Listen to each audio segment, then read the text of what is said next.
పితా పుత్ర పవిత్రాత్మ నామమున ఆమెన్. క్రీస్తునాథుని యందు మిక్కిలి ప్రియ సహోదరి సహోదరులారా, వేద వ్యాపక ఆదివార వాక్య పరిచర్యకి మిమ్మందరినీ ప్రేమతో ఆహ్వానిస్తున్నాను. మార్కు సువార్త 16వ అధ్యాయము 14 నుండి 16 వరకు వచనములు. తదుపరి 11 శిష్యులు భుజించుచుండగా యేసు వారికి ప్రత్యక్షమై సజీవుడై లేచి వచ్చిన తనను చూచిన వారి మాటలను కూడా నమ్మనందున వారి అవిశ్వాసమునకు హృదయ కాఠిన్యమునకు వారిని గద్దించను. మరియు ఆయన వారితో ఇట్లనెను, మీరు ప్రపంచమందంతట తిరిగి సకల జాతి జనులకు సువార్తను బోధింపుడు. విశ్వసించి జ్ఞానస్నానం పొందువాడు రక్షించబడును, విశ్వసింపని వానికి దండన విధించబడును అని పలికెను. క్రీస్తునాథుని యందు మిక్కిలి ప్రియ సహోదరి సహోదరులారా, యావత్ ప్రపంచములో ఈ ఆదివారాన్ని వేద వ్యాపక ఆదివారంగా కథోలికులందరూ కూడా కొనియాడుతూ ఉన్నారు. ఈ సంవత్సరం ఈ వేద వ్యాపక ఆదివార ధ్యానాంశం ఏమిటి అంటే, క్రైస్తవులు కథోలికులైనటువంటి మనం ప్రియులరా, ఇదిగో నిరీక్షణ సువాత్రికులుగా మారాలి. నిరీక్షణ కలిగినటువంటి సువాత్రికులుగా, నిరీక్షణను కలిగించేటువంటి సువాత్రికులుగా మనం మారాలి. వేద వ్యాపక ఆదివార ప్రధానమైన ఉద్దేశం ఏమిటి అంటే, మనం జ్ఞాపకం చేసుకోవాలి. ఈ గురుతర బాధ్యత క్రీస్తు ప్రభు యొక్క ప్రేమ సామ్రాజ్యాన్ని ప్రకటించి వ్యాపింపచేసి ప్రతి మనిషికి కూడా అందించే ఆ బాధ్యత మనందరి మీద ఉంది. గురువుల మీద, మఠవాసుల మీద మాత్రమే కాదు, కానీ ప్రతి క్రైస్తవుని మీద కూడా ఈ బాధ్యత ఉంది అని జ్ఞాపకం చేసుకోవడం, వేద వ్యాపకం కొరకై ప్రార్థన చేయడం, అదేవిధంగా వేద వ్యాపకం కొరకై నా సహాయాన్ని అందించటం. నా సహాయాన్ని అందించటం అంటే ఇక్కడ నా కుటుంబంలోని బిడ్డలని గురువులుగా, మఠవాసులుగా పంపించటం. అదేవిధంగా నేను నా దేవాలయంలో, నా యొక్క లోకల్ చర్చిలో, స్థానిక సంఘములో నేను చేయగలంటి సేవను నేను చేయటం, అందించటం. అదేవిధంగా దూర ప్రాంతాలకి దేవుని యొక్క సువార్తను తీసుకొని వెళ్ళడానికి నా యొక్క ఆర్థిక సహాయాన్ని కూడా అందించటం. ఇది ప్రధానమైన ఉద్దేశం ప్రియులారా. ప్రార్థన ద్వారా, పరిచర్య ద్వారా, సహాయము ద్వారా మనం ఈ వేద వ్యాపక ఆదివారంలో పాల్గొనాలి. క్రీస్తునాథుని యందు మిక్కిలి ప్రియులకు దేవుని బిడ్డలారా, మనందరము కూడా ఏ విధంగా మారాలి? నిరీక్షణ కలిగినటువంటి సువార్తికులుగా, నిరీక్షణను ఇతరులకి కలిగించేటువంటి సువార్తికులుగా మారాలి. మన భారతదేశానికి చెందినటువంటి పునీత దేవ సహాయం పిళ్ళయ్య గారిని లియో పాపు గారు గృహస్థ క్రైస్తవుల పాలక పునీతునిగా ప్రకటించారు. ఇది చాలా గొప్ప దీవెన. ఈ సందర్భంగా వేద వ్యాపక ఆదివార వాక్య పరిచరణ మనం ఆలకిస్తుండగా ఈ దైవ సహాయం పిళ్ళయ్య గారి యొక్క జీవితాన్ని మనం ఒకసారి నెమరవేసుకోవాలి. ఈ దైవ సహాయం పిళ్ళయ్య గారు 1712వ సంవత్సరంలో ఒక సాంప్రదాయబద్ధమైన హైందవ కుటుంబంలో జన్మించారు. వీరి అసలు పేరు నీలకంఠ పిళ్ళయ్య. తెలివి కలిగినటువంటి వాడు, బాగా చదువుకున్నాడు. చివరికి ప్రస్తుతం ఉన్నటువంటి కేరళ, తమిళనాడు మధ్యలో ఉన్నటువంటి అలనాటి ట్రావెన్కోర్ రాజ్యములో రాజా మార్తాండవర్మ దగ్గర ఆయన గొప్ప ఉద్యోగాన్ని పొందుకున్నారు. రాజసౌధములోనే ఆయనకి గొప్ప ఉద్యోగం దొరికింది. వివాహం అయ్యింది, కుటుంబం ఏర్పాటు చేసుకున్నాడు. రాజుగారి దగ్గర పనిచేస్తున్నట్టు ఆ రోజుల్లో ఈ నీలకంఠ పిళ్ళయ్యకి 1744-45 సంవత్సరాలలో ఒక డచ్ నేవల్ కమాండర్, ఒక షిప్ మీద పనిచేసేటువంటి ఒక కమాండర్ తోటి పరిచయం ఏర్పడింది. ఆయన నీలకంఠ పిళ్ళైకి యేసు ప్రభువు గురించి బోధించాడు. ఇతను నీలకంఠ పిళ్ళై యేసు ప్రభువుని విశ్వసించటం ప్రారంభించాడు. స్వీయ దేవునిగా స్వీకరించాడు. చివరికి 1745 సంవత్సరంలో ఆయన జ్ఞానస్నానాన్ని తీసుకొని పూర్తిగా క్రైస్తవుడిగా, కథోలికుడిగా మారిపోయాడు. అయితే ఇది చాలామందికి నచ్చలేదు. ముఖ్యంగా ఆయన యేసుప్రభుని ఆరాధించటం, క్రీస్తునాథుని తన స్వీయ దేవునిగా స్వీకరించటం అక్కడ ఉన్నటువంటి చాలామందికి నచ్చలేదు. ఈ సమాచారాన్ని అలనాటి రాజా మార్తాండ వర్మకి అందజేశారు. చెరసాలలో వేశారు, చిత్రహింసలకు గురి చేశారు. భార్య కూడా చివరికి ఎందుకండి మనకి ఈ బాధలన్నీ, ఎందుకండి మనకి కష్టాలన్నీ, దాన్ని వదిలిపెట్టండి అని కూడా చెప్పటం జరిగింది. అయినా కానీ నిజదేవుని తెలుసుకున్నటువంటి ఈ నీలకంఠ పిళ్ళై తరువాత ప్రియులారా ఆయన దైవ సహాయం పిళ్ళైగా మారాడు. లాజరు అనే పేరు పొందుకున్నాడు. లాజరు అనగా ప్రభువే నాకు సహాయం అని అర్థము. ఆ గొప్ప పేరును స్వీకరించాడు. అదేవిధంగా జీవించాడు. చెరసాలలో వేసిన చిత్రహింసలు పెట్టినా కానీ యేసు ప్రభుని విడిచిపెట్టలా. చివరికి ప్రియులారా వారిని 1749 సంవత్సరంలో భయంకరమైనటువంటి వేదనలకు గురి చేసి వారిని చంపటం జరిగింది. ఒక వేద సాక్షిగా మరణించాడు. దేవుని కృప వలన 2022 సంవత్సరంలో పరిశుద్ధ ఫ్రాన్సిస్ పాపు గారు వారికి పునీత పట్టాన్ని కట్టబెట్టారు. ఈ సంవత్సరం లియో పాపు గారు ప్రియులారా ఇదిగో ఈ దైవ సహాయం పిళ్ళయ్య గారిని గృహస్థ క్రైస్తవులందరికీ కూడా పాలక పునీతునిగా చేశారు. ప్రియులారా వేద వ్యాపక ఆదివారాన్ని కొనియాడుకుంటుండగా, సువార్త ప్రకటన ఆదివారాన్ని కొనియాడుకుంటుండగా సువార్త ఎవరి బాధ్యత?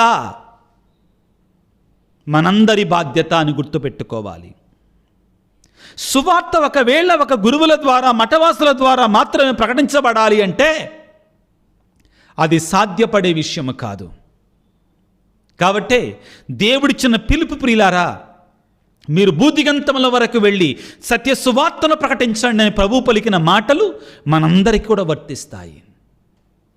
ఈనాడు ఈ దైవ సహాయం పిళ్ళయ్య గారిని మీ ముందుంచుతున్నాను. ఆయన ఒక గురువు కాదు, మఠవాసి కాదు, ఒక బ్రదర్ కాదు, ఒక ఉపదేశం కూడా కాదండి.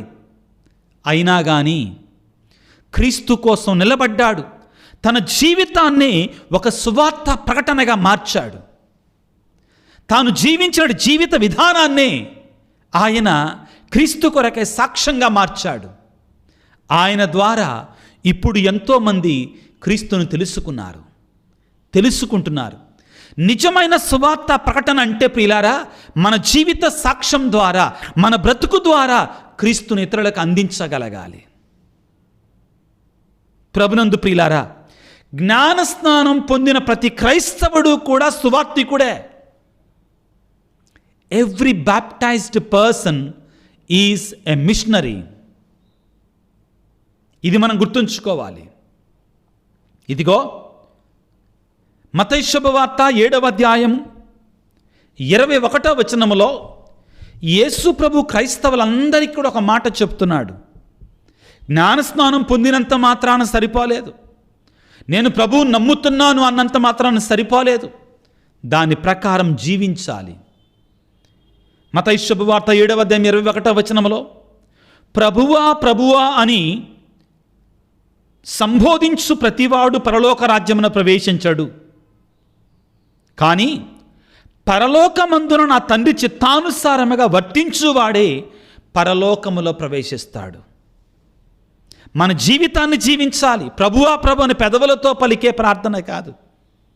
నీ క్రియలు ఎలాగా ఉన్నాయి, నీ జీవితం ఎలాగా ఉంది, నీ జీవితం క్రీస్తుకు సాక్ష్యం పలికేటట్లుగా ఉందా? నిన్ను చూచి ఇదిగో మంచి క్రైస్తవుడు అని చెప్పగలుగుతున్నారా? నాకెందుకు వచ్చిన గొడవలే, 10 మందితో వెళ్ళిపోదాం, ఈ శ్రమలు ఎందుకు, ఈ కష్టాలు ఎందుకు, ఈ బాధలు ఎందుకు అనుకుంటున్నావా? ఆత్మ పరిశీలన చేసుకో. మత్తయి శుభవార్త 5వ అధ్యాయము 14-15 వచనాలలో క్రైస్తవుడనేటువంటి వాడు ఏ విధముగా ఉండాలి తెలియజేస్తున్నాడు. మీరు లోకమునకు వెలుగులా ఉండాలి. కొండపై కట్టబడినటువంటి పట్టణం మరుగై ఉండజాలదు కదా. ఇంటనున్న వారందరికీ కూడా నిప్పును వెలుగునిచ్చుటకై దీపమును వెలిగించి దీపస్తంభముపైనే ఉంచుదురు కానీ కొంచెము కింద ఉంచరు కదా. ప్రజలు మీ సత్కార్యమును చూచి పరలోకమందున మీ తండ్రిని సన్నుతించుటకు మీ వెలుగును వారి ఎదుట ప్రకాశింపనిండు. ప్రభు అంటున్నాడు, మీ మంచి క్రియల ద్వారా, మీ మంచి జీవితం ద్వారా, మీ సుమాతృక సాక్షిభూతమైన జీవితం ద్వారా ప్రియమైన క్రైస్తవులారా మీరు పరలోక తండ్రికి మహిమ తీసుకొని రావాలి. ఇదే సువార్త ప్రకటన అంటే. దీనికోసమే ప్రభు మనందరిని కూడా పిలిచాడు. ప్రియులారా, పేతురు గారు రాసిన మొదటి లేఖలో 2వ అధ్యాయంలో 9వ వచనంలో క్రైస్తవులంటే ఎవరు, దేనికోసం పిలువబడ్డారు అనే విషయాన్ని మనకు తెలియజేస్తూ ఉన్నాడు. కానీ మీరు క్రైస్తవులారా, మీరు ఎన్నుకొనబడినటువంటి జాతి, రాచరికపు గురుకులము, పవిత్రమైన జనము, దేవుని సొంత బిడ్డలు, దేవుని అద్భుత కార్యములను ప్రకటింప ఏర్పరచబడినటువంటి వారు. ఈ బాధ్యత వినండి ప్రియులారా. రాచరికపు గురుకులము, దేవుని సొంత ప్రజలు బాగానే ఉంది. కానీ దేవుని అద్భుత కార్యములను ప్రకటింప ఏర్పరచబడ్డాం. మనం దేవుని యొక్క అద్భుత కార్యాలని మనం ప్రకటించడానికి పిలువబడ్డాం ప్రియులారా. ఎలాగా? మన జీవితం ద్వారా. ప్రియులారా, మీకందరి ముందు కూడా ఒక చక్కని ఉదాహరణ ఉంచుతాను. మదర్ తెరేసా, ఆమె ఏనాడు కూడా గొప్ప గొప్ప ప్రసంగాలు చెప్పలేదండి. కానీ భారతదేశంలో ప్రియులారా, అదేవిధంగా పలు దేశాలలో ఆమె జీవిత విధానము ద్వారా ఆమెను చూచి ఎంతోమంది యేసుప్రభుని తెలుసుకున్నారు, యేసుప్రభుని విశ్వసించారు, యేసుప్రభుని నమ్మారు. ప్రియులారా, ఈ ఆధునిక ప్రపంచంలో తోటి మనుషులకు కావలసింది ఏంటంటే, నిజమే గొప్ప గొప్ప ప్రసంగాల కంటే కూడా సుమాతృక కలిగిన జీవితం. సుమాతృకైన జీవితం ద్వారా ఎక్కువ మంది మారు మనసు పొందుకుంటారు. ప్రియులకు దేవుని బిడ్డలారా, పౌలు గారు తిమోతితోటి పలుకుతున్నారు. ఏమంటున్నారు? సువార్తను బోధించు. నీవు అనుకూల సమయంలోను అనుకూలము కాని సమయంలో కూడా సువార్తను బోధించాల్సిందే. నీవు పౌలు తిమోతికి రాసిన 2వ లేఖ 4వ అధ్యాయం 2వ వచనములో, పౌలు తిమోతికి రాసిన 2వ లేఖ 4వ అధ్యాయము 2వ వచనములో, నీవు వాక్యమును బోధింపుము, అనుకూల సమయమునందును అనుకూలము కాని సమయములందు కూడా దానిని కొనసాగింపము, సహనముతో కూడిన బోధతో ప్రజలను ఒప్పించుచు ఖండించుచు ప్రోత్సహించుము. ప్రజలు సత్యబోధను ఆలకింపని సమయం వచ్చుచున్నది. తమకు ఇచ్చన వచ్చినట్లుగా తమకు నచ్చిన వారిని బోధించు పెక్కుమంది బోధకులను వారు చేరదీస్తారు. సత్యము వదిలి కట్టుకథలకు చెవియొగ్గుతారు. పౌలు గారు అంటున్నారండి తిమోతితోటి, ప్రియమైనటువంటి కుమారుడా, ఇప్పుడైనా సంఘానికి అధిపతి అయ్యాడు. ఏమంటున్నాడు? అనుకూల సమయంలోను అనుకూలము కాని సమయంలో కూడా దేవుని యొక్క సువార్తను బోధించాల్సిందే. There is no exception for this. ఇప్పుడు బోధించకపోతే ఏం కాదులే, ఇప్పుడు అవసరమా ఈ ఆధునిక ప్రపంచంలో? ఇంకా దేవుని యొక్క సువార్తను బోధించాలా? అవసరం ఏముంది? ఎవరి విశ్వాసం వాళ్ళు జీవించవచ్చు కదా అన్నట్లుగా ఈ ఆధునిక ప్రపంచంలో జీవిస్తున్నారు చాలామంది. ప్రియులారా, లేదు, దేవుని యొక్క సువార్తని మనందరం కూడా బోధించాలి. ప్రియులారా, మనందరం బోధించాలి. ఇది మనందరి బాధ్యత. పౌలు గారు తిమోతి గారితో అంటున్నారు, అనుకూల సమయంలోను అనుకూలము కాని సమయంలో కూడా దేవుని యొక్క సువార్తను బోధిస్తూనే ఉండు అన్నారు. ఎలా అనుకూలము కాని సమయంలో కూడా దేవుని యొక్క సువార్తను ఎలాగా బోధించాలి? వినండి ప్రియులారా. పౌలు తిమోతికి రాసిన మొదటి లేఖ 4వ అధ్యాయము, పౌలు తిమోతికి రాసినటువంటి మొదటి లేఖ 4వ అధ్యాయము 11వ వచనం నుండి, ఈ విషయములను శాసించి బోధింపము. నీవు వయసున చిన్నవాడవని ఎవరును నిన్ను అవమానింపకుండానట్లు చూసుకొనుము.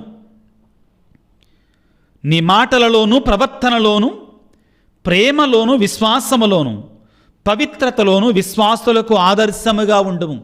ఆదర్శవంతమైన జీవితం ప్రియులారా, ఆదర్శవంతమైన జీవితము ద్వారా పౌలు గారు తిమోతితో ఏమంటున్నారండి? జాగ్రత్తగా ఆలకించుతాం.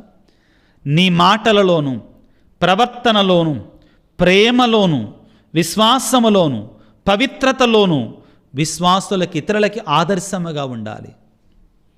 నేను క్రైస్తవునని చెప్పుకుంటా, అధర్మంగా జీవించుకుంటా, తప్పుకు సపోర్టు చేసుకుంటా, అన్యాయానికి సపోర్టు వంతబాడుకుంటా జీవిస్తే క్రీస్తు ప్రభువుని మనం ఇతరులకు అందించగలమా? ఆత్మపరిశీలన చేసుకోవాలి. వేద వ్యాపక ఆదివారం రోజున ధ్యానాంశం ఏమిటి అంటే ప్రియులారా, నిరీక్షణ కలిగినటువంటి సువార్తికులుగా మనం మారాలి. నిరీక్షణ కలిగినటువంటి సువార్తికులుగా మనం మారాలి. మనలో ఆ నమ్మకం ఉండాలి. నిరీక్షణ. ఆధునిక ప్రపంచంలో ఎక్కడ చూసిన యుద్ధాలు, శాంతి లేదు, సమాధానం లేదు, ఈర్ష్య ద్వేషాలు పగలు, ఒంటరితనం ఎక్కువైపోతా ఉంది. ఈ జూబిలీ సంవత్సరంలో పిల్లారా, ఈ వేద వ్యాపక ఆదివారం రోజున మనందరం ధ్యానించాల్సిన అంశం ఒకటి ఉంది. ఏమిటి అంటే నిరాశ కలిగించని నిరీక్షణ మనం కలిగి ఉండాలి. ఈ గ్రంథాన్ని మరణించినటువంటి పరిశుద్ధ ఫ్రాన్సిస్ పాపు గారు జూబిలీ సందర్భంగా మనందరం ధ్యానం చేయటానికి ఇచ్చింది. ఏమని? స్పెస్ నాన్ కాన్ఫుందిత్, లతీన్ ఇటాలియన్ భాషల్లో. Faith will not disappoint us. నిరాశ కలిగింపని నిరీక్షణ. క్రైస్తవులం అంటే మనం ప్రియులారా నిరీక్షణ కలిగినటువంటి వారముగా ఉండాలి. చిన్న చిన్న కష్టాలు రాగానే, చిన్న చిన్న శ్రమలు రాగానే కృంగిపోయేటువంటి వాళ్ళముగా ఉండకూడదు. నా దేవుడు నాకు తోడుగా ఉన్నాడు, నా దేవుడు నాకు తోడుగా ఉంటాడు, నా చెయ్యి విడిచిపెట్టడో. ఈ నిరీక్షణ మనకు తోడుగా ఉండాలి. చాలా ముఖ్యమైన సందేశం ప్రియులారా. నేను ఈ రోజున ఒక చోట వాక్య పరిచర్య చేయటానికి వెళ్ళాను.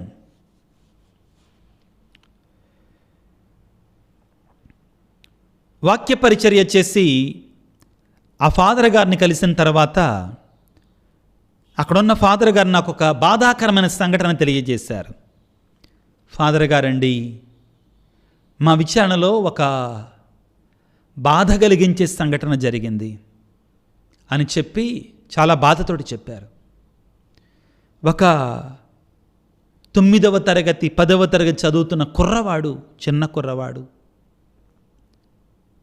ఆత్మహత్య చేసుకొని చనిపోయాడండి అన్నాడు. నేను వెంటనే ఫాదర్ని, అదేంటి, ఎలా, అసలు ఆ థాట్ ఎలాగా వచ్చింది ఆ కుర్రవాడికి వివరించాడు ఏం జరిగిందని. కుటుంబంలో ఉన్న బాధలు, ఆ ఎదిగే వయసు తట్టుకోలేకపోయింది. జీవితంలో ఆశ కనపడలా, నిరీక్షణ కనపడలా. ప్రియులారా, ఈ ఆధునిక ప్రపంచంలో ఎంతోమంది బిడ్డలారా, ప్రజలలో ఆ నమ్మకం లేదు. ఆ నమ్మకాన్ని కోల్పోతున్నారు, ఆ ధైర్యాన్ని కోల్పోతున్నారు, నిరీక్షణ కోల్పోతున్నారు బిడ్డలారా. ప్రియమైన క్రైస్తవుడా, నీ నిరీక్షణ యేసయ్యలో ఉండాలి. క్రైస్తవుడు అనేటువంటి వాడు నిరీక్షణ, బలమైన దృఢమైన నిరీక్షణ కలిగినటువంటి వాడిగా ఉండాలి. నిరీక్షణ అంటే సామాన్యమైన తెలుగు భాషలో ఆశావక దృక్పథం కలిగి ఉండాలి. మనం నిరాశతో ఉండకూడదు. మనం ఎక్కడి నుంచి వస్తుంది మనకి ఆశ? ఎక్కడి నుంచి వస్తుంది ఈ నిరీక్షణ? యేసయ్యలో ఉంటుంది మనకి నిరీక్షణ. ఎంతోమంది బిడ్డలు ఫాదర్ గారండి, ఆర్థిక ఇబ్బందులు మా వల్ల కాటలేదండి అయ్యా, మా వల్ల కాటల ఆర్థిక ఇబ్బందులు తట్టుకోవటం, ఇక మా వల్ల కాదు అనేవారు ఎంతోమంది ఉన్నారు. మెసేజ్లు పెట్టేటువంటి వారు. మా జీవితంలో నిరాశ ఏర్పడిందండి, మాకు పిల్లలు లేరు, ఇక మేము ఎవరి కోసం కష్టపడాలి అనేటువంటి వారు కొంతమంది ఉన్నారు. ఇంకా కొంతమంది దంపతులు ప్రియులారా, ఈ ఆధునిక ప్రపంచంలో పిల్లలను సాకటం మా వల్ల కాదు, చాలా క్లిష్టంగా ఉంది. నిన్నగాక మొన్న వార్తల్లో ఉందండి, ఆ కౌన్ బినేగా కరోడ్పతి ఏదో ప్రోగ్రాంలో అమితాబ్ బచ్చన్తో కూర్చున్నట్టే కుర్రవాడు, అంత పెద్ద వయసు ఉన్నటువంటి అంత గొప్ప వ్యక్తిత్వం ఉన్నటువంటి అమితాబ్ బచ్చన్ గారిని ఎట్టబడితే అట్ట మాట్లాడుతాం, లెక్క లేకుండా మాట్లాడుతాం. ఆ కుర్రవాడు ఆ మర్యాద ఇవ్వకుండా మాట్లాడటం, అవి చూసినప్పుడు తల్లిదండ్రులు ఏమంటున్నారు, అమ్మో మా వల్ల కాదు పిల్లల్ని పెంచడం, మాకొద్దు అసలు పిల్లలు. ఆధునిక ప్రపంచంలో ఈ ట్రెండ్ ఎక్కువైపోతుందండి. మేము పెళ్లి చేసుకుంటాం కావాలంటే, భార్యాభర్తలుగా ఉంటే, పిల్లలు మాత్రం మాకొద్దు అంటున్నారండి. ఎస్, ఇంక్రీజింగ్, ఇది పెరిగిపోతుందండి. డింక్ లైఫ్ అంటారు, dual income but no kids. నిరాశలో కూరుకుపోతుంది మానవాళి. మరోవైపున యుద్ధం జరుగుతున్న ప్రాంతాలలో ప్రియులరా 180,000 మంది చనిపోయారంటండి. 180,000కు పైగా చనిపోయారంటండి అఫీషియల్ స్టాటిస్టిక్స్. ఆ గాజా స్ట్రిప్లో, ఇస్రాయేలు పాలస్తీన్ ఆ ప్రాంతాల్లో జరిగే యుద్ధంలో. మరోవైపున యుక్రెయిను రష్యా మధ్యలో 80,000 మంది పైగా చనిపోయారు. వాళ్ళకంటే కూడా బ్రతుకున్నటువంటి వారు జీవోత్సవాలుగా బ్రతుకుతున్నారు. ఆశ లేదు వాళ్ళల్లో. ఇటువంటి మానవాళికి ప్రియులారా, క్రైస్తవులమైనట్టు మనం నిరీక్షణ కలిగిన సువాత్రికులుగా మారాలి, నిరీక్షణను కలిగించే సువాత్రికులుగా మారాలి. ఎంతోమంది ప్రియులారా దీర్ఘకాలిక వ్యాధులతో, దీర్ఘకాలిక రోగాలతో, ఇక నేను బ్రతకలేను, ఈ జీవితాన్ని, ఈ బాధని నేను తట్టుకోలేను, నా వల్ల కాదనేటువంటి వారు ఎంతోమంది ఉన్నారు. ఈ వాక్యాన్ని ఆలకిస్తున్నటువంటి వారు కూడా. నాకు ఫోన్ చేసినటువంటి వారు హైదరాబాద్ నుండి, ఫాదర్ గారండి నా వల్ల కాటలేదండి, ఎన్నాళ్ళండి ఇంకా నేను ఈ బాధను భరించాలి. నిరాశ నిస్పృహలో కూలిపోయేవాళ్ళు. కుటుంబాలలో భార్యాభర్తల మధ్యలో సఖ్యత లేకుండా, భార్యాభర్తలు అడిగే ప్రశ్నలు ప్రియులారా, మా మధ్యలో సఖ్యత లేదు, ఎలా, ఇంకెన్నాళ్ళు? వివాహమై 10 సంవత్సరాలు అయింది, 20 సంవత్సరాలు అయింది, 30 సంవత్సరాలు, 40, 50 సంవత్సరాలు కూడా అయింది. 60, 70 సంవత్సరాల వయసు వచ్చినా కానీ సఖ్యత కుదరటల్లా. ప్రియులారా, సైతానుడు అనేటువంటి వాడు ఎల్లప్పుడూ కూడా మనలో నిరాశను నింపుతాడు, నిరుత్సాహాన్ని నింపుతాడు, ఆత్మన్యూనత భావాన్ని నింపుతాడు, శాంతి లేకుండా చేస్తాడు. ప్రియమైన క్రైస్తవుడా, నీ దేవుడైన యేసయ్య నీలో ఆశను నింపే దేవుడై ఉన్నాడు, రక్షణ నింపే దేవుడై ఉన్నాడు, నిరీక్షణ నింపే దేవుడై ఉన్నాడు, బలాన్ని నింపే దేవుడై ఉన్నాడు. నీకు ఇచ్చినటువంటి ఆత్మ, ఆ పరిశుద్ధ ఆత్మ నీలో ధైర్యాన్ని నింపేటువంటిదిగా ఉంది. పౌలు తిమోతికి రాసిన 2వ లేఖ 1వ అధ్యాయము 7వ వచనములో, దేవుడు మనకు వసగిన ఆత్మ మనల్ని పిరికివారిని చేసే ఆత్మ కాదు.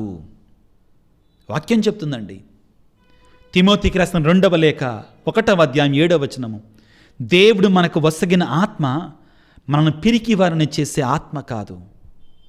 అంతేకాదు, ఆయన ఆత్మ మనల్ని శక్తి, ప్రేమ, ఇంద్రియ నిగ్రహముతో నింపుతుంది, శక్తితో నింపుతుంది. నిరుత్సాహపరచదో, నిరుత్సాహపరిచే ఆత్మనివల్ల నిరీక్షణ కలిగించే ఆత్మనిచ్చాడు.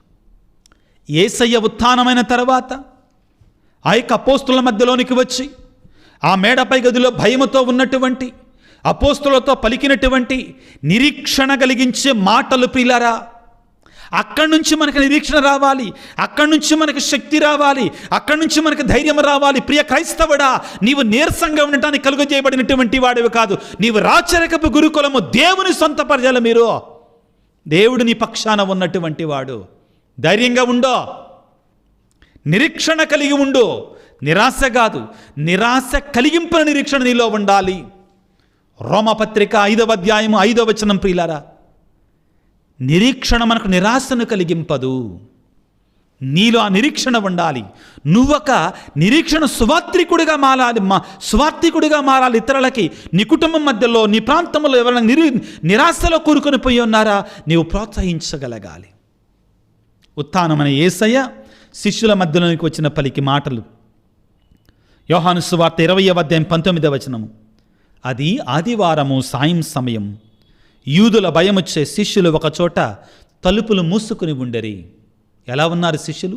యూదుల భయమొచ్చే నిరాశలో, నిస్పృహలో ఉన్నారు. యేసుప్రభు మరణించాడు, లేచాడో లేదో తెలియదు, వార్తలు వస్తున్నాయి కానీ నమ్మాలో లేదో తెలియలా, భయంలో కూరుకుపోయా, తలుపులు మూసుకున్నారు, నిరాశలో ఉన్నారు ప్రియులారా శిష్యులు కూడా. అప్పుడు యేసు వచ్చి వారి మధ్య నిలువబడి, మీకు శాంతి కలుగునుగాక. హల్లెలూయా, ప్రైజ్ ది లార్డ్. ఇది నిరీక్షణ. మీకు శాంతి కలుగునుగాక. ప్రియ క్రైస్తవుడా, వేద వ్యాపక ఆదివారం అంటే ఇదే. ఏమిటి? దేవుడైనటువంటి యేసయ్య మరణాన్ని గెలిచాడు. ఇక నిరాశకు తావు లేదు, నిరీక్షణకు మాత్రమే తావుందని నమ్మినటువంటి వారికి. నీకు శాంతి కలుగునుగాక ప్రభువు పలుకుతున్నాడు. నా శాంతిని మీకు ఇచ్చుచున్నాను, నా సమాధానాన్ని మీకు వసగుచున్నానని ప్రభువు పలుకుతున్నాడు. అంతటా ఆయన వారికి తన చేతులను ప్రక్కన చూపగా ప్రభువును చూచి వారు ఆనందించరి. చాలా ముఖ్యమైన 2 వాక్యాలు ప్రియులారా మనం ఇప్పుడు చదువుకున్నాం. ఏమిటి? జాగ్రత్తగా ఆలకించండి.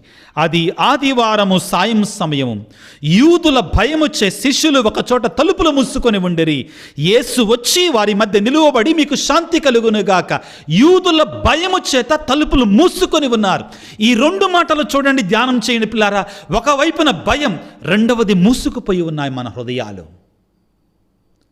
ఎలా ఉన్నాయి? మూసుకుపోయి ఉన్నాయి. అటువంటి సందర్భములోనికి భయముతో ఉన్నటువంటి వారికి, నిరుత్సాహంతో ఉన్నటువంటి వారి మధ్యలోనికి అంతటా ఆయన వారి మధ్యకు వచ్చి, మీకు శాంతి కలుగునుగా కని పలికి తన ప్రక్కను చూపగా భయముతో హృదయాలు మూసుకొని ఉన్నటువంటి వారు ఏమయ్యారట? అప్పుడు వారు ప్రభువును చూచి ఆనందించిరి. మిషన్ సండే థీమ్ ఇది, మిషన్ సండే అంశం ఇది, ఈ వేదవ్యాపక ఆదివారపు అంశం ఇదే. మనకిచ్చిన అంశం ఏమిటి ప్రియులారా? అంశం ఏమిటి? మనం నిరీక్షణ కలిగించేటువంటి సువార్థికులుగా ఉండాలి. నిరీక్షణ కలిగినటువంటి వారంగా మనం ఉండాలి. గుండెల నిండా నిరీక్షణ, హృదయం నిండా, జీవితం నిండా ఆనందం ఉండి దీనిని మనం అందరికీ ఇవ్వాలి. సువార్త అంటే ఏంటి? మంచి వార్త. ఏమిటి మంచి వార్త? బాధలలో, శ్రమలలో, కష్టాలలో, బాధలలో, పాపపు రోగములో బ్రతుకుతున్నటువంటి వారికి పైకి లే. యేసయ్య ఉన్నాడు నీకు. యేసయ్య నీకు తోడుగా ఉన్నాడు. సర్వశక్తిమంతుడు నీకు తోడుగా ఉన్నాడు. గాలిని, సముద్రాన్ని అణిచినటువంటి దేవుడు, ఒకే మాటతో సముద్రాన్ని 2 పాయలు చేసినటువంటి వాడు, ఒక్క మాటతో సకల సృష్టిని కలుగజేసినట్టు దేవుడు నీ పక్షాన ఉన్నాడు. నువ్వు భయపడాల్సిన అవసరం లేదు. నిరీక్షణ కలిగించే సువార్థికులం మనం. నిరీక్షణ కలిగించే సువార్థికులం మనం ప్రియులారా. ఇదిగో ఈ గ్రంథంలో ప్రియులారా, ఆధునిక ప్రపంచంలో ఒక 10 రకాల ప్రజలంట తీవ్రమైన నిరాశ నిస్పృహలో కూరుకుని పోయారంటండి. ఎవరు అంటే ప్రియులారా, ఈ పాపుగారు రాసిన లేఖలో మనకు స్పష్టంగా తెలియజేస్తారండి. ఎవరైతే యుద్ధాల కారణంగా ఆ పరిసర ప్రాంతాలలో మాకు ఇంకా ఆశ లేదు, నిరుత్సాహంతో కూరుకుపోయినటువంటి వారు. రెండవది, దీర్ఘకాలిక వ్యాధులతో ఉండి నా జబ్బులు ఇంకా నయము కావు అనుకునేటువంటి వారికి మనం చెప్పగలగాలి యేసయ్య పరమ వైద్యుడని. అదేవిధంగా ప్రియులకు దేవుని బిడ్డలారా, కుటుంబం మీద నమ్మకం పోయినటువంటి వారు, కుటుంబ వ్యవస్థ మీద ఇక నాకొద్దు, నేను ఒంటరిగా బతుకుతాను అనేటువంటి వాళ్ళు ఎక్కువైపోయారు. వీళ్ళల్లో ప్రియులారా మనం తప్పులు చూడటం కాదు, వేలెత్తి చూపించటం కాదు, వాళ్ళ కొరకే ప్రార్థన చేయాలి. వీలైతే వాళ్ళను నమ్మకాన్ని కలిగించాలి.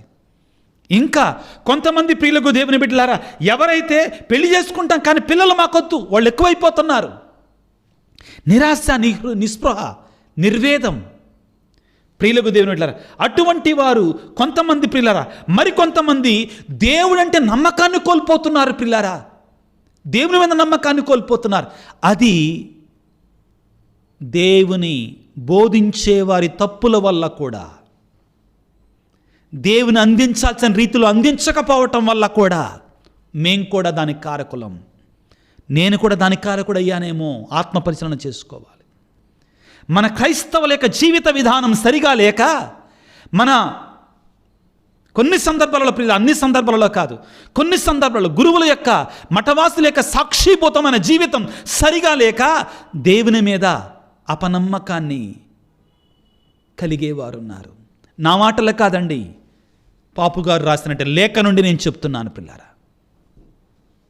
స్త్రీ సభ జీవించాల్సిన రీతిలో జీవించకపోవటం వల్ల ప్రజల్లో దేవుడంటేనే నమ్మకం కోల్పోయినటువంటి వారు ఉన్నారు. వారికి మనం దేవుని మీద నమ్మకాన్ని కలిగించాలి. ఈ రీతిగా ప్రియులారా, యువతీ యువకులు, ఆధునిక ప్రపంచంలో యువతీ యువకులు తీవ్రమైన నిరాశ, నిస్పృహలు, ముఖ్యంగా ప్రియులారా, ముఖ్యంగా స్క్రీన్కి అడిక్ట్ అయిపోతున్నారండి. స్క్రీన్కి అంటే సెల్ ఫోన్కి. చాలా ప్రమాదపు అంచులలో ఉన్నాం. సెల్ ఫోన్ చెడ్డది అంటలేదండి. ఎంతోమంది పిల్లలు 24 గంటలు కూడా ఫోన్ తీసుకోవటం, ఫోన్లోనే గడపడం, ఆ ఫోన్ లాగేసుకుంటే తల్లిదండ్రులను కూడా చంపుతున్నారు కొన్ని చోట్ల, వెనకడుగు వెయ్యటల్లా. ఇటువంటి ప్రపంచంలో ఉన్న మనకి, ఈ ప్రపంచానికి ప్రియులారా, క్రైస్తవుడా నీ బాధ్యత ఏమిటి? నిరీక్షణ కలిగించే సువార్తికుడిగా నీవు ఉండాలి. నిరీక్షణ కలిగించేటువంటి సువార్తికుడిగా నీవు ఉండాలి. ఇది మనందరి బాధ్యత. ఈ నిరీక్షణ ఎక్కడి నుంచి వస్తుంది? నిరీక్షణ మనందరికి ఎక్కడి నుంచి వస్తుంది? క్రీస్తు నుండి రావాలి. వృద్ధులు ప్రియులారా, పిల్లలు పట్టించుకోక విడిచిపెట్టబడినటువంటి తల్లిదండ్రుల వారికి కూడా నిరీక్షణ ఇవ్వగలగాలి. నిరీక్షణ ఎక్కడి నుంచి వస్తుందంటే, కొన్ని వాక్యాలను ప్రియులారా మీకోసం చదువుతాను వినండి. పాపుగారు రాసిన లేఖ ఈ సంవత్సరం మనం ధ్యానించాల్సిన అంశం ప్రియులారా. ఏమంటున్నారంటే ప్రియులకు దేవుని బిడ్డలారా, నిరీక్షణ ఎక్కడి నుంచి వస్తుందంటే, ఇదిగో ప్రభువు పలికినట్లుగా ప్రియులకు దేవుని బిడ్డలారా, యోహాను సువార్త 11వ అధ్యాయంలో పలికినట్లుగా, నన్ను విశ్వసించువాడు మరణించినను జీవిస్తాడు. నేనే మరణము పునరుత్థానము, నేనే జీవం పునరుత్థానం అని పలికాడు చూడు. ఆయన నుండి మనం నిరీక్షణ పొందుకోవాలి ప్రియులకు దేవుని బిడ్డలారా. పౌలు గారు అంటారు, రోమాపత్రిక 12వ అధ్యాయం 12వ వచనంలో, ప్రియులారా, మీ నిరీక్షణలో ఆనందింపుడు, కష్టములో ఓర్పు వహింపుడు, సర్వదా ప్రార్థింపుడు. 3 మాటలు ప్రియులారా. నిరీక్షణలో ఆనందించాలి, కష్టములో ఓర్పుతో ఉండాలి, సర్వదా ప్రార్థించాలి. క్రైస్తవులు బలంగా మారతారు. రోమపత్రిక 15వ అధ్యాయం 13వ వచనం, రోమపత్రిక 15వ అధ్యాయం 13వ వచనం, నిరీక్షణ యందు మీరు ఆనందించాలి. క్రైస్తవుడా, ప్రేమైన క్రైస్తవ బిడ్డ, యేసయ్య నీకు తోడు ఉండగా నీవు నీరసంగా ఉండటానికి వీలు లేదు. యేసయ్య నీకు తోడుండగా ప్రియ దేవుని బిడ్డ, ఇదిగో నీవు నిరాశాన్ని స్పృహలో కూరుకుపోవటానికి వీలు లేదు.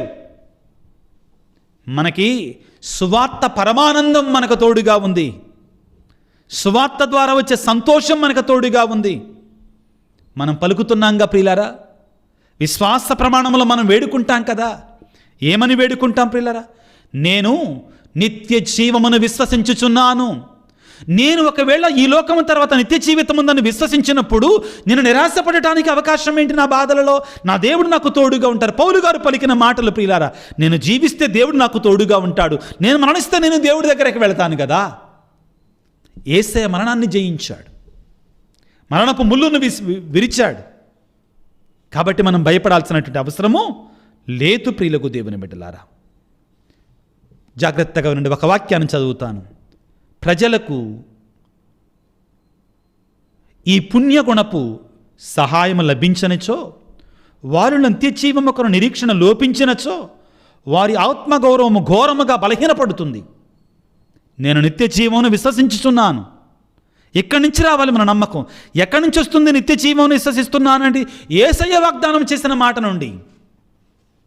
నేనే జీవమును పునరుత్థానమునని పలికాడు కదా, ఆ యేసయ్య మనకు నిరీక్షణకు ఆధారం ప్రియులారా. క్రైస్తవుడు నిరాశతో ఉండకూడదు. ఎందుకు చాలా ఉందండి, సబ్జెక్టు చాలా ఎక్కువగా ఉంది. కాబట్టి కొన్ని మాటలన్నా మీ ముందుంచాలని ఆశతోటి తపనతోటి వాక్యాన్ని బోధిస్తున్నాను. ప్రియులకు దేవుని బిడ్డలారా, అన్నిటికంటే ముఖ్యంగా మనం నిరీక్షణ కలిగిన సువార్థికులుగా ఇతరులకు ఉండాలి, నిరీక్షణ కలిగిన క్రైస్తవులుగా ఉండాలి. నిరీక్షణకు ఆధారం యేసయ్య. ఆయన ఈ లోకానికి వచ్చాడు, సకల మానవాళి కొరకై మరణించాడు, పునరుత్థానమయ్యాడు, మోక్షారోహణమయ్యాడు. అంత మాత్రమే కాదు, మనలను కూడా తన వద్దకు తీసుకొని వెళతానన్నాడు. ఎంత ధైర్యం ఉండాలి మనలో ప్రియులారా. నా దేవుడు నాకు తోడుగా ఉన్నాడు, తండ్రి సమక్షమున ఉన్నాడు, నేను భయపడవలసిన అవసరము లేదు. రెండవది, నిరీక్షణకు ఆధారం మరియ తల్లి. నిరీక్షణకి ఆధారం మరియ తల్లి. విశ్వాసం అంటే ఏంటి అసలు? హెబ్రీ పత్రిక 11వ అధ్యాయం. విశ్వాసం అంటే ఏంటి అసలు?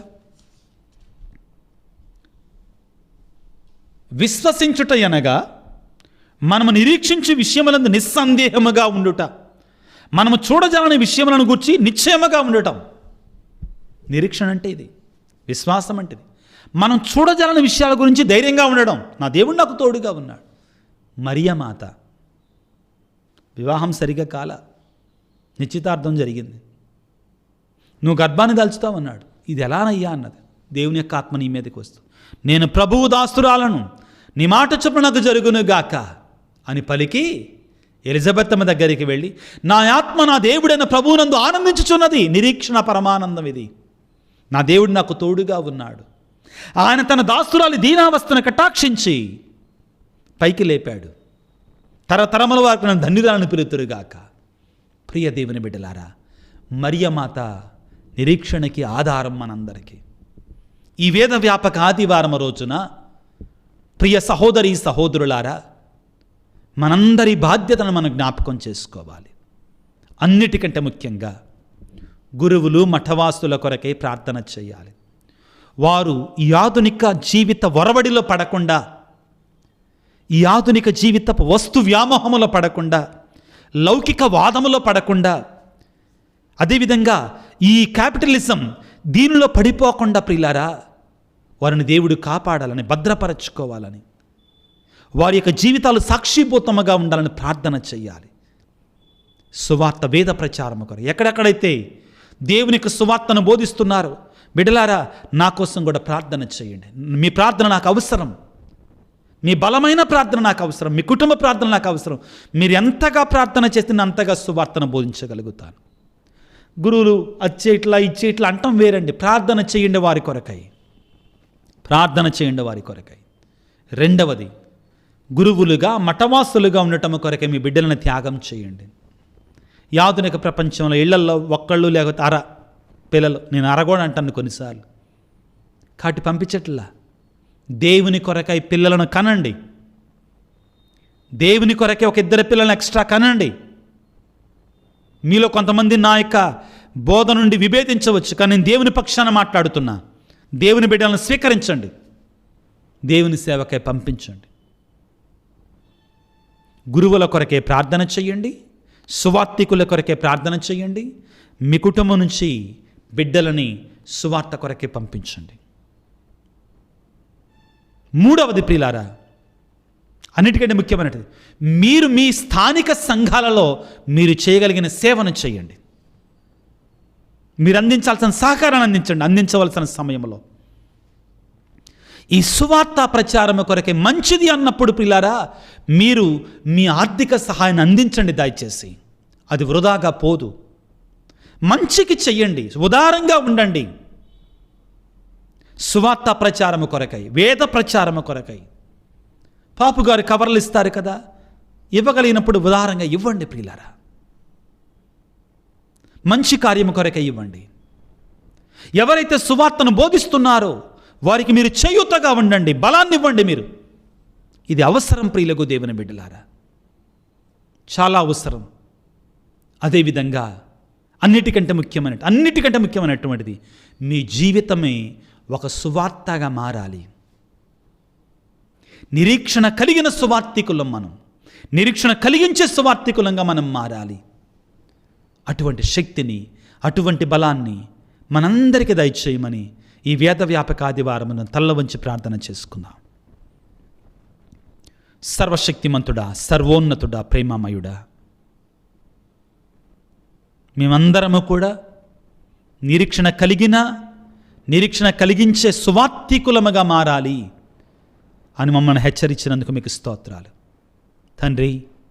మా జీవితాల ద్వారా, మా మాట, మా నడక, మా వ్యక్తిత్వం ద్వారా నీకు సాక్ష్యం పలికేటువంటి జీవితాన్ని మాకు దయచేయండి. ముఖ్యంగా ఎక్కడ నిరాశ ఉందో అక్కడ ఆశను కలిగించటానికి, ఎక్కడ నిస్పృహ ఉందో అక్కడ నిరీక్షణతో నింపటానికి, ధైర్యాన్ని పోయడానికి మాకు శక్తినివ్వండి. ఎంతోమంది యేసురాజా నిరాశ వలయములో కూరుకుపోతున్నారు. సాతానుడు మానవుని నిరాశతో నింపుతుంది. ఈనాడు ప్రత్యేకంగా అటువంటి బిడ్డలందరి కొరకే ప్రార్థిస్తున్నాం. కుటుంబాల కొరకే ప్రార్థన చేస్తున్నాం. అనారోగ్యంతో బాధపడుతున్నటువంటి వారి కొరకే ప్రార్థన చేస్తున్నాం. యుద్ధాలు జరిగే ప్రాంతంలో ఉన్న ప్రజల కొరకే ప్రార్థిస్తున్నాం. యువకుల కొరకే ప్రార్థన చేస్తున్నామయ్యా. వృద్ధుల కొరకే ప్రార్థన చేస్తున్నాం. కుటుంబాలలో ముఖ్యంగా పిల్లలు లేనటువంటి వారి కొరకే ప్రార్థన చేస్తున్నాం. వారి జీవితాలను మీరు ఆశతో నింపండి, నిరీక్షణతో నింపండి, ధైర్యంతో నింపండి. మా కొరకు ప్రార్థించండి అన్న బిడ్డలందరిని దీవించి ఆశీర్వదించమని మా నాథుడైన క్రీస్తు ద్వారా వేడుకొనుచున్నాము తండ్రి. ఆమెన్. ప్రభువు మీతో ఉందురుగాక, మీ ఆత్మతో ఉందురుగాక. సర్వశక్తిగల సర్వేశ్వరుడు పిత, పుత్ర, పవిత్రాత్మ మిమ్మందరిని చల్లగా దీవించి ఆశీర్వదించి కాపాడుదురుగాక. God bless you. దేవుడు మిమ్ము దీవించుగాక. ఆమెన్.